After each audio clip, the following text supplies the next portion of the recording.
Le dispensaire de Moussobadougou, sous-préfecture de Bonguira, région de Lifou, inauguré afin de rapprocher les populations des villages environnants du lieu de soins. Je vous remets solennellement ce dispensaire qui répond aux normes exigées par le ministère de la Santé.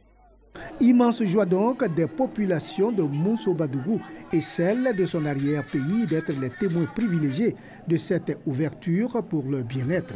Un dispensaire où exercera une infirmière présentée à la population par le directeur départemental de la santé de Mbayakro pour réduire de façon significative la mortalité maternelle et infantile. Un dispensaire, fruit de la conjugaison des forces et énergies des élus et cadres de la région, déterminés à lutter efficacement contre le sous-développement. Vu l'immensité de nos besoins, nous sommes convaincus que les solutions nécessitent la mise en commun, le rassemblement de toutes nos forces et de toutes nos intelligences et de tous nos moyens. Mais lorsqu'un député aime son peuple, il trouve les moyens de lui venir en aide.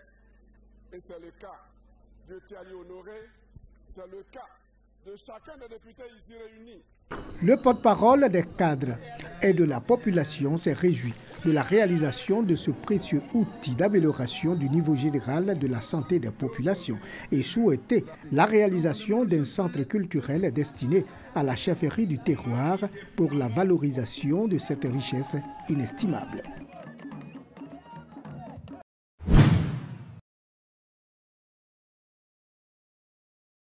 Voici l'ancien marché de Sassandra. Et ici, le nouveau marché. Un marché moderne construit grâce à la coopération ivoiro-japonaise. Tout est prévu au marché de Sassandra pour éviter d'éventuels cas d'incendie. Il y a un poste de sécurité, des niches ultra-modernes, des arrivées du courant sécurisées et des bouches d'incendie accessibles. Un marché moderne qui ne laisse pas les commerçants indifférents. En tout cas, on est à l'aise ici. Hop, dans l'ancien marché, on souffrait comme ça. Le soleil, voiture va venir, on ramasse les barrages ici, là, on est tranquille, on est paisible. Les vendeuses de poissons sont de l'autre côté. Nous, on est ici. La gare est là-bas. Que la gare et puis les vendeuses de poissons, là, eux tous reviennent, qu'on soit ensemble ici. Au marché de Sassandra, on y trouve plusieurs espaces. L'espace produits vivriers, l'espace coiffure couture, l'espace bar maquis et restaurant et l'espace poisson-viande. Ici, les bouchers veulent mieux protéger la viande commercialisée. Si j'en fais un coin, j'en viens dans mes vies. Là, le client reste là-bas, vient s'arrêter dans vite. Le client ne doit pas toucher mes viandes même.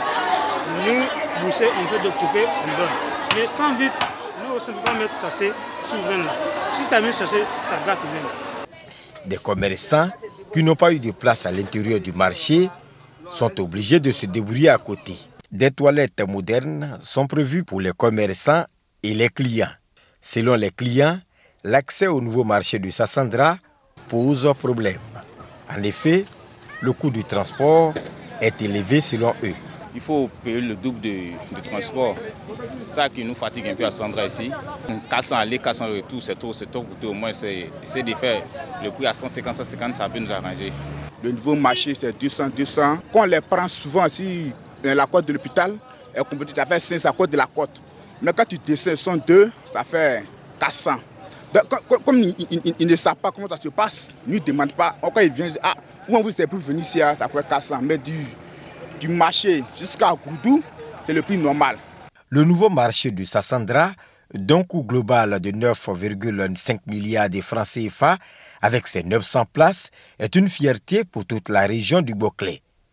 Les populations veulent traduire leur reconnaissance au chef de l'État à l'occasion de son inauguration prochaine par le Premier ministre Amadou Gon Coulibaly. Fini l'anarchie dans le secteur du transport dans le département d'Aboasso. Les acteurs de ce secteur ont décidé de parler désormais d'une seule voix. Ils disposent d'une représentation du Haut Conseil du patronat des entreprises de transport. L'organisation commence à partir d'aujourd'hui à Aboasso ici. Et tous les tracasseries au niveau des gares, je pense bien que va prendre fin ici à Aboasso. Pour conduire cette représentation, les transporteurs du département d'Abouasso ont porté leur choix sur Kwao Kassi, l'un des pionniers du syndicalisme dans le transport en Côte d'Ivoire. Il promet l'entente et la solidarité dans ce secteur afin de contribuer au développement de la région. Nous allons associer à tout le monde, nous allons appeler tout le monde pour tenir une réunion, quand on regarde la même Canarie, que le transport d'Abouasso aille avant. Le directeur général du Haut Conseil du patronat des entreprises de transport en Côte d'Ivoire, Ibrahim Diaby, explique la nouvelle politique de développement du secteur du transport. Il rassure également que le gouvernement est décidé à accompagner le transport en Côte d'Ivoire.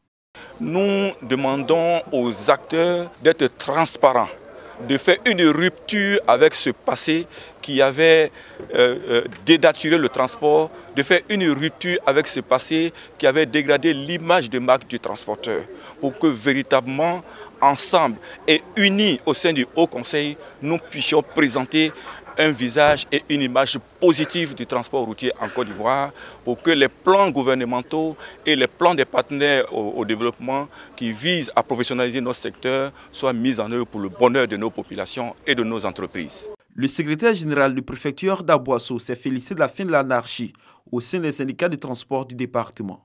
Il exhorte les transporteurs à plus d'union et de solidarité pour promouvoir davantage ce secteur essentiel à l'économie nationale.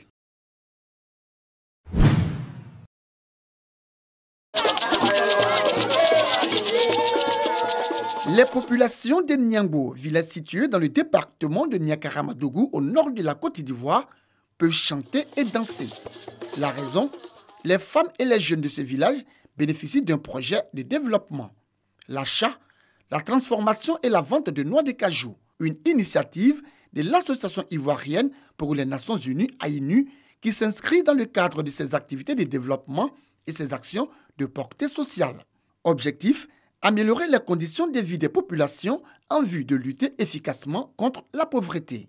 Dans mon village, le beurre de karité pousse et j'ai eu pour ambition de véritablement implanter une plantation de beurre de karité et aider la population. Le lancement de ce projet d'achat, de transformation et de vente de karité a bénéficié du soutien de la chefferie de Niangbo, des guides religieux, des filles et fils du village, mais aussi du maire de la commune de Niakaramadougou et de l'adjoint au maire de Korogo. Ils entendent soutenir et accompagner ce projet d'épanouissement socio-économique. Ce projet qui vient en faveur des jeunes et des femmes du village de Niangbo, dont du département de Niakar et même la région du Yambol, je crois qu'il faut l'accompagner. Le karité vraiment est une culture qu'on retrouve pratiquement partout et donc il faut la valoriser. Donc en venant ici avec des partenaires pour pouvoir valoriser cette culture, envoyer une unité de transformation dans l'intérêt supérieur des enfants, des femmes, des hommes, de la population, je pense que vraiment elle a loué. À cette occasion, le représentant de l'ANU de Niangbo, par ailleurs, président des jeunes de ce village, a été installé. Sa mission, promouvoir les actions de la structure auprès des populations.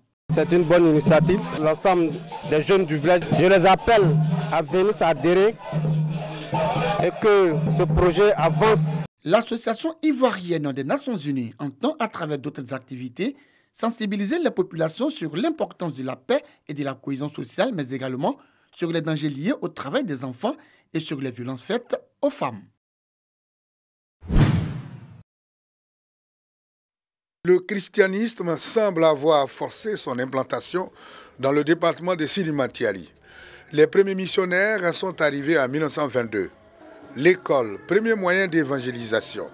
La tâche n'a pas été du tout facile, tant la population est très attachée à ces traditions. Une population donc à prédominance animiste. Tout le monde pouvait venir à l'école, mais en ce temps, personne ne savait l'utilité de l'école. Puisque c'est les Blancs qui nous ont amenés, on ne savait pas à quoi sert l'école. Une autre stratégie pour progresser. Ils sont allés chez le chef. Les chefs, ils ont demandé au chef de donner 2 élèves par village. Les gros villages, 2 élèves, les petits villages, 1 élève. D'autres avaient donné les filles, d'autres ont donné les garçons. Arrivés ici, ils ont séparé les filles, on a donné les filles aux sœurs. Les sœurs étaient là, les religieuses. Les Européens, elles étaient déjà là. Les sœurs là s'occupaient des filles et les garçons étaient à l'école. Pour promouvoir l'évangélisation, un autre procédé. Le mariage entre pensionnaires de l'école missionnaire. Et quand ils ont mis les enfants là sont restés à l'école, quand ils arrivaient au CM1, on l'enlevait puisqu'il n'y avait pas de maître pour aller enseigner le CP1, le CP1. Et donc? Alors, quand ils ont fait comme ça, ils ont fait ça jusqu'à maintenant les jeunes filles qu'ils avaient laissées avec les sœurs là-bas, quand elles sont devenues vraiment des jeunes filles, ils les ont fait marier avec les jeunes qu'ils avaient envoyés des villages de Simatiali. Ils ont dit, bon, toi tu vas avec l'autre, toi tu vas avec l'autre. Moi qui vous parle, nous sommes de cette descendance. La présence des premiers prêtres catholiques, avec toute leur culture importée, a permis dans la localité l'abandon de certaines pratiques au profit de certaines valeurs françaises. Cela explique également les prénoms portés par nombreux cadres sénophos. Dans le département de Sidi Matiali, on estime à 30% la population chrétienne, contre 15% de celle de l'islam. Le reste de la population est animiste. Malgré la diversité des religions, la cohabitation est au beau fixe. Chrétiens, musulmans et animistes vivent en parfaite harmonie.